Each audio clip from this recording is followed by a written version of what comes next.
What's up, YouTube? Hey, thank you guys so much for tuning back into the channel. So I have a very special one for you guys today, and I hope that you have a cup of coffee and you follow this video to the end of its completion, because I have lots of things to share with you today.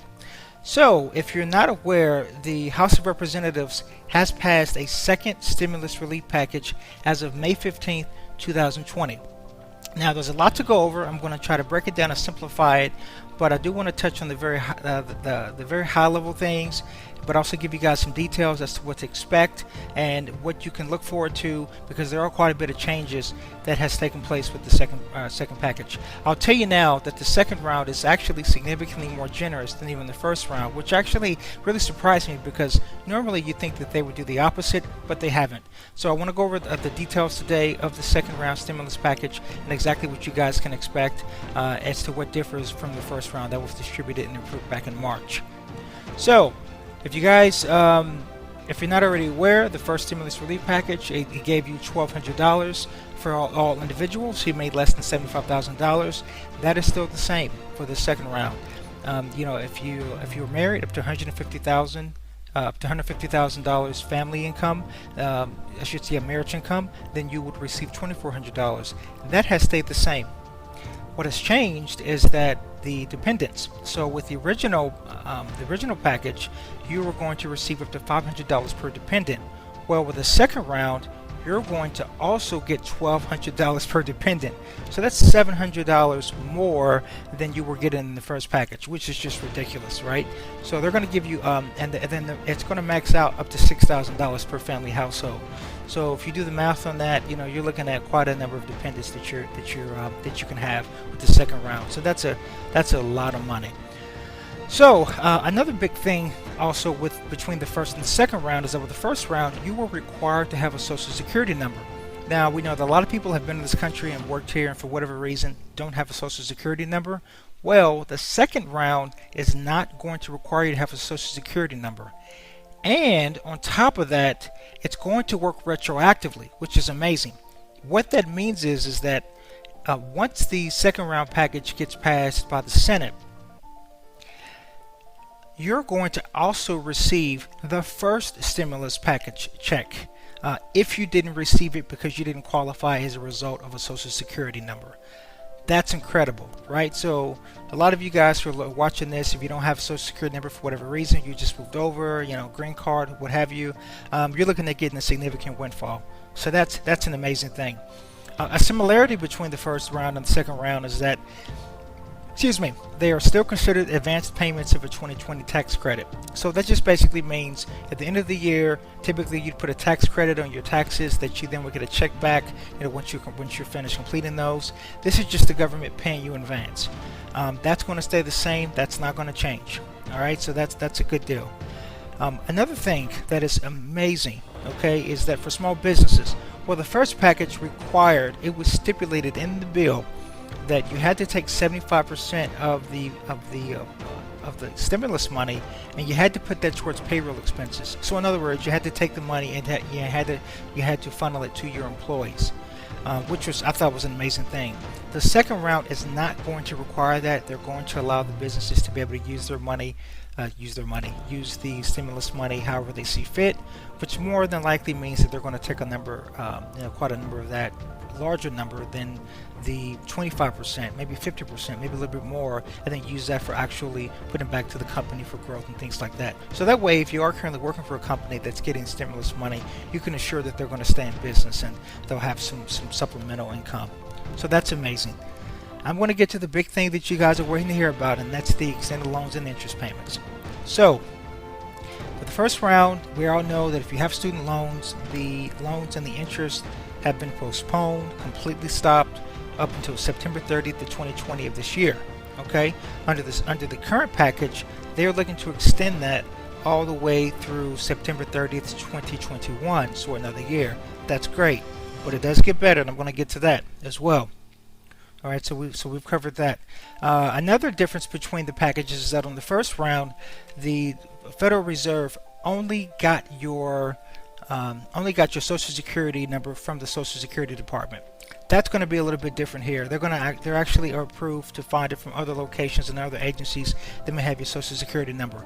So if, for example, let's say you weren't, again, you weren't registered with social security card, or there were some disconnects, or they didn't have you on file, what have you, they have approval to look for other locations now to find that, which I think is kind of a good deal. Now, also very important things to remember when it comes to the first round. If you had anything dealing with like child support payments, which hopefully everyone here is caught up on the child support payments and there are no issues and everyone's happy, baby mothers, all that good stuff. But in the unlikely event that you're one of those people that have back child support payments, you didn't qualify, or I should say you qualified, but those funds were given to the supporting spouse to take care of the child, which I think is a great thing. With the second round, that is not going to be the case. So even if you have back child support payments, you are not going to be subject to having the second stimulus check garnished, if you will, as a result of back child support. In addition, it also is not going to penalize you if you're in bankruptcy. So there were some concerns that if you were filing for bankruptcy, or if you filed for that in the future for bankruptcy, would you still qualify for the payments, and or would you have to pay that back because you were filing for bankruptcy? That is not the case for the second payment. So they cannot garnish you. If you owe any back taxes, they will not take it.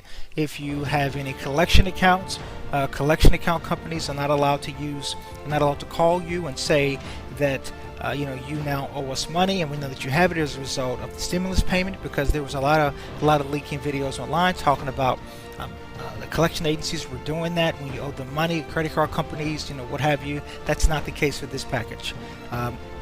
Anything that you owe, even down to the government, they're not going to garnish your stimulus check, which is a really cool thing when you really think about it, right? Because now people can actually really benefit from it. So I think that's awesome. Now, this is a very, very big stipulation. Student loans. All right, so with student loans, we know that they postponed, as I already addressed, they postponed the loan amount and the interest up until September 30th. We know that they had postponed September 30th up to 2021 in the second package. However, they now are going to forgive up to $10,000 in student loan debt. You guys heard that right. So if you have $10,000 or less in student loan debt, the government is going to forgive it. Here's another catch. There has been some talk with the House of Representatives about modifying that to $30,000 in student loan. This is unbelievable, guys. This is crazy. So if you have student loans up to $30,000, there's been some talk that they may put that into the bill. But the current bill and the way that it's situated is they're going to forgive up to $10,000 in student loan debt. So if you do the math and you break down your monthly payments and you break down the interest, that can knock off years on your student loan amount. So that's significant. Not to mention the cost-benefit analysis of you taking that money now of the $10,000 worth of student loan payments and now being able to invest that.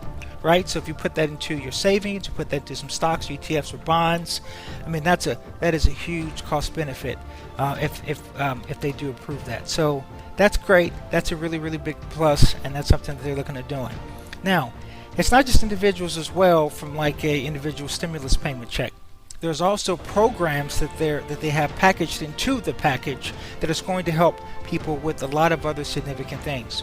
One being rental assistance. So the first package didn't have any support or stimulus for that.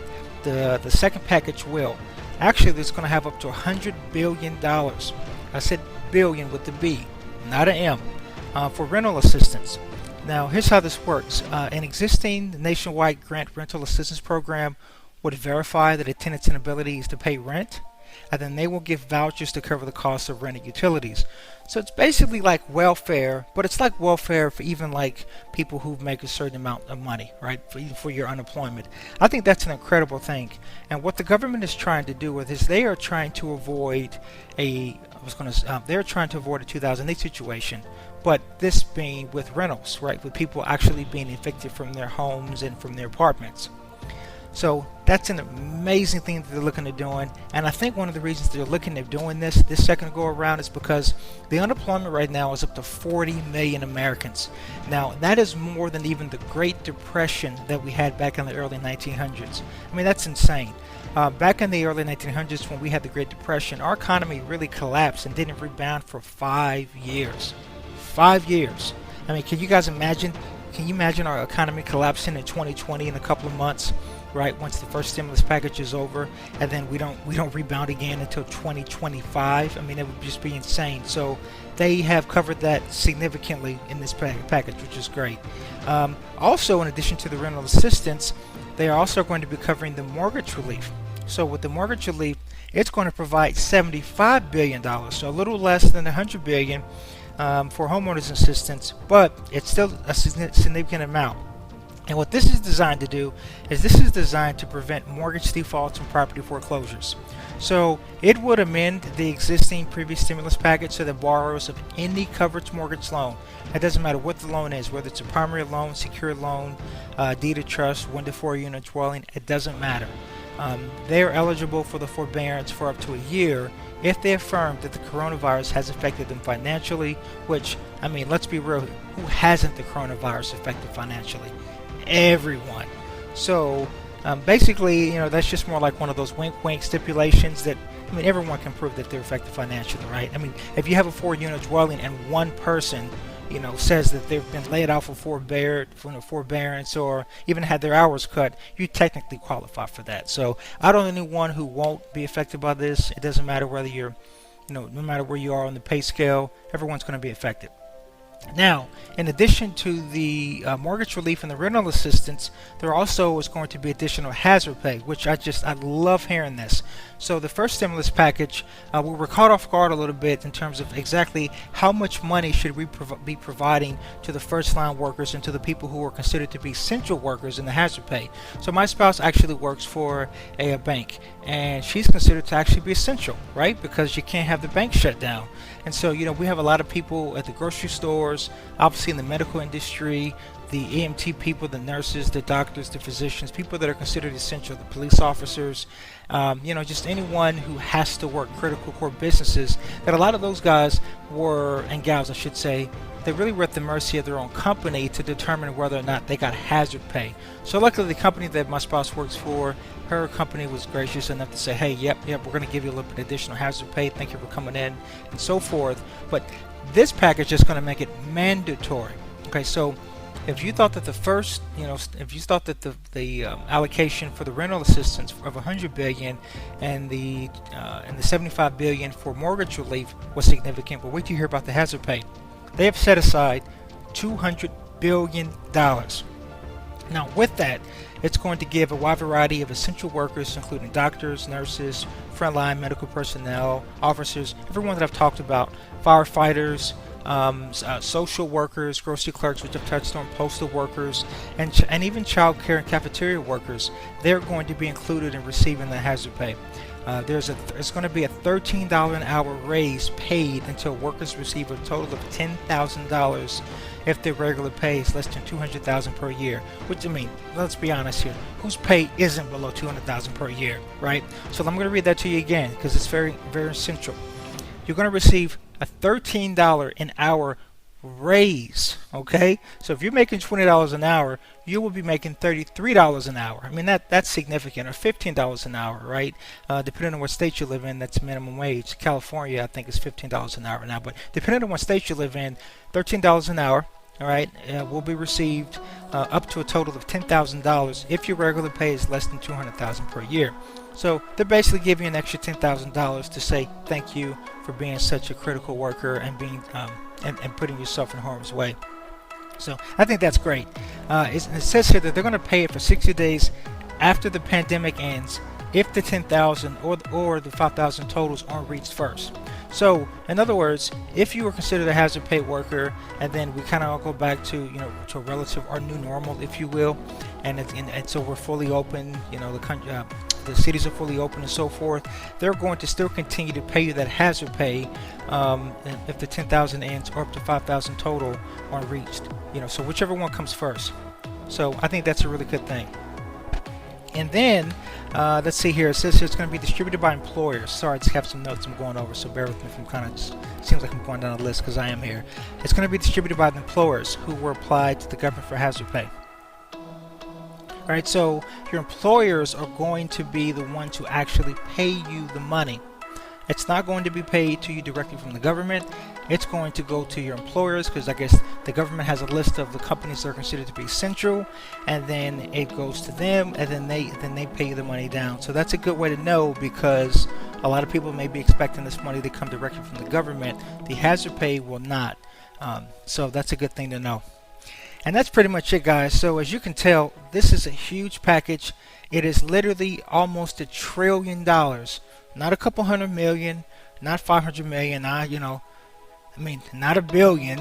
This is almost $1 trillion more than the first package. So this is more kind of like the supernova, if you will, of stars, right? This is the last hurrah before everyone gets back to work and it's fully stable and everyone just kind of gets on their feet. The government is going all in to ensure that our economy stays as far away from a depression as possible. Now, are we going to go into a recession? Well, who knows, right? We may not. Now, with this kind of stimulus relief package, hell, we may just totally skip the recession and go all the way to another 8-year bull market before we hit another correction. But with that also comes significant inflation. And I'll talk about that in another video on exactly why that may or may not be a good thing. But I really hope you guys enjoyed this video. I hope that it was very informative, entertaining. I hope that you guys got a lot of information out of this. If you're new to the channel, I highly implore you all to subscribe, like, and comment on the channel. So if you're not aware, this is a financial education channel. This channel runs the gamut of just talking about all sorts of topics, whether it's investing, finances, how to save. Also, we do a lot of reviews on additional people's financial channel and videos that we may see on YouTube. So this is an education channel. It is designed to actually give you guys substance, real things that you can work with, that you actually can apply to your daily lives. The objective of this channel is to take this and make this the largest financial education channel on YouTube. That is the goal. And so I hope that you guys will join me in having that goal and hit the subscribe button, share this with your friends and family. And I hope that this is the most detailed and informative update on the second stimulus relief package that you guys have encountered thus far. So thanks for tuning in. I'll catch you later. Take care.